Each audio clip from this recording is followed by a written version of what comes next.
네, 수급 상황 자세히 살펴보도록 하겠습니다. 강재현 전문가 만나보겠습니다. 안녕하세요. 네, 안녕하십니까. 강재현입니다. 네, 외국인 기관 동반 매도 이어지고 있는데요. 오늘 수급 한 줄 어떻게 주실 건지 설명 들어볼게요. 네, 오늘은 이제 2,000포인트 이상에서의 기관들의 차익 실현, 즉 매물대에서의 매물 소화 과정이다라고 보시면 될 것 같습니다. 현재까지 거래소 시장과 코스닥 시장 모두 약과 정도의 흐름을 보여주고 있는데요. 거래소 같은 경우는 외국인과 기관 모두 다 매도세를 보이고 있는데 매도 규모는 제한적이다라고 보시면 될 것 같습니다. 지난주 금요일날 매수를 보였던 외국인들이 오늘 장 초반에도 매수세를 보이긴 했지만 지금은 수폭 매도세를 나타낸 정도가 되고 있고요. 코스닥 시장도 마찬가지로 외국인과 기관의 일부 차익 실현 물량이 나오고는 있지만 여전히 시장에서는 약보합 정도로 저가 매수세가 개인들을 중심으로 해서 유입이 되고 있는 그런 모습입니다. 선물시장에서는 오늘 외국인들은 선물을 소규모 매도를 하고 있고 개인과 기관이 소규모 매수세를 보여주고 있는데요. 베이시스가 조금 이제 지난주 금요일보다는 약화가 된 그런 모습입니다. 그러다 보니까 이제 프로그램 같은 경우가 매수세가 상당히 좀 제한적인 그런 흐름을 나타내주고 있는데요. 현재 프로그램 상황을 보게 된다면은 현재 프로그램 상황 같은 경우는 시장에서 전체 142억 정도 매도가 나오고 있습니다. 차익 쪽에서는 약 3억 5천 정도 들어오고 있고요. 비차익에서 146억 정도 매도세가 나오고 있는 모습입니다. 네, 업종별로 자세히 보도록 할게요. 어떤가요? 네, 외국인들의 먼저 매도를 하는 업종은 이제 전기전자 업종이 되겠는데요. 먼저 이제 삼성전자가 이번 주 금요일날 실적 가이던스가 발표가 되기 때문에 그에 따라 어느 정도 차익 실현 물량이 나온다고 볼 수 있을 것 같고 그 외적으로도 매도가 나가는 것이 지금 화학 업종, 기존에 계속해서 매도를 하는 그런 업종이고요. 그리고 음식료 업종과 제약 업종 등 약간 방어주 성격을 가지고 있는 종목들에 대해서 이제 매도가 나가고 있고 매수가 들어온 쪽은 이제 운송 장비와 건설 유통 정도가 들어오는데요. 매수 규모는 아직까지 그게 크게 들어오지는 않는 그런 모습입니다.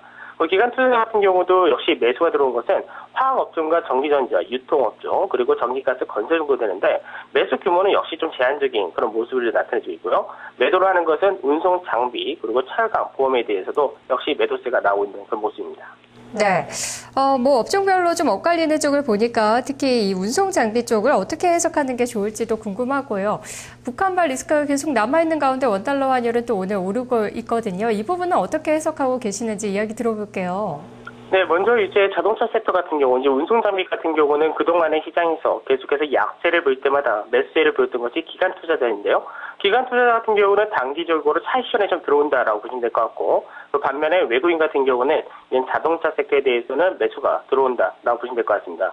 반대로 이제 그 외적으로 이제 환율에 대해서 우려감이 다시 한번 증폭이 되는 그런 모습인데요. 이제 북한에서의 이제 개성공단 폐쇄라든지 이런 좀 극단적인 발언이 시장에서 환율에 대한 우려감을 또 증폭시키는 그런 모습을 좀 나타내고 있습니다.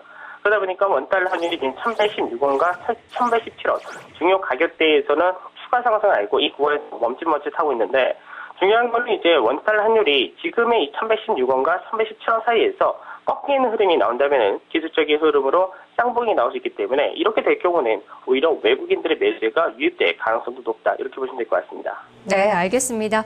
오늘 장 키매는 어느 쪽으로 잡으셨나요? 네, 오늘 시장에서의 키매는 기관이다라고 보셔야 되겠는데요.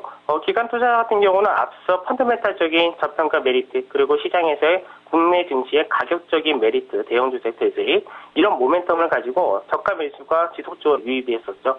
근데 다만 이제 2,000포인트 이상의 흐름이 나타나다 보니까 일부 섹터에 대해서 차익 실현을 좀 진행된다라고 보시면 될 것 같습니다.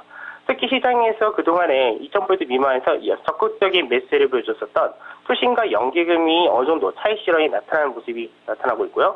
그 반대로 시장에서 매수를 하는 섹터 같은 경우는 정책 모멘텀이 나타나는, 그러니까 유통, 그러니까 소비 관련된 유통이라든지 건설이라든지 정부 정책에 대한 기대감이 있는 업종들에 대해서는 여전히 매수세를 보여주고 있다라고 보시면 될 것 같습니다.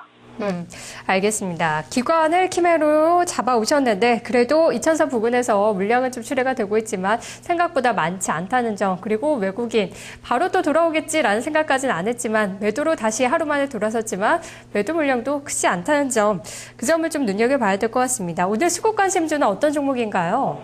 네, 오늘 수급 관심주로서는 휠라코리아를 말씀드리도록 하겠습니다. 휠라코리아 하면은 이제 대표적인 의류업체인데요. 최근 들어서 이제 정부에서의 부양책이 발표되게 될 경우 내수 소비를 촉진시키는 정책으로 진행되기 때문에 이렇게 될 경우 의료산업 역시도 경기 소비재 섹터 안에 포함이 되기 때문에 모멘텀을 받는다라고 보시면 될 것 같습니다. 특히 힐라코리아 같은 경우는 올해 실적이 이제 뚜렷한 개선세를 입을 것으로 전망이 되다 보니까 투신을 중심으로 한 기간의 매수세가 지속적으로 유입이 되고 있는 그런 모습이고요. 지금 현재는 가격이 62,800원을 만들었는데 좀 전에 62,500원 전후가 매수권 영역이기 때문에 66,500원에서 62,800원 현재 가격대를 매수가 영역을 보시고요.